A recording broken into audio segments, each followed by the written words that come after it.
बिस्मिल्लाहिर्रहमानिर्रहीम अस्सलातु वस्सलामु अलैका या रसूल अल्लाह व अला आलिका व अस्हाबिका या हबीब अल्लाह।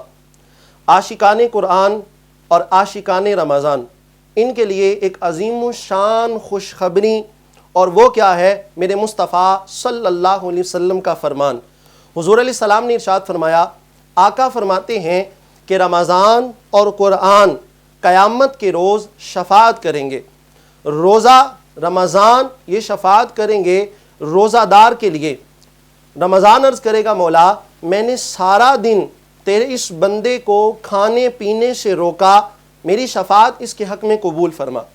और कुरान अर्ज़ करेगा, मौला मैंने इसे सारी रात सोने से रोका और ये मेरी तिलावत किया करता था, मेरे मौला मेरी शफ़ाअत इसके हक़ में कबूल फरमा। तो अल्लाह ताला कुरान की और रमज़ान की शफ़ाअत उस बंदे के हक़ में कबूल फरमाकर उसका दाखिला जन्नत में फरमा देगा। अगर आपको हमारी ये वीडियो अच्छी लगी हो तो प्लीज़ हमारे इस चैनल को सब्सक्राइब कर दें, लाइक कर दें और बेल के आइकन पे क्लिक कर दें, ताकि आने वाली हर इस्लामिक इंफॉर्मेटिव वीडियो आप तक बर वक्त पहुँच सके।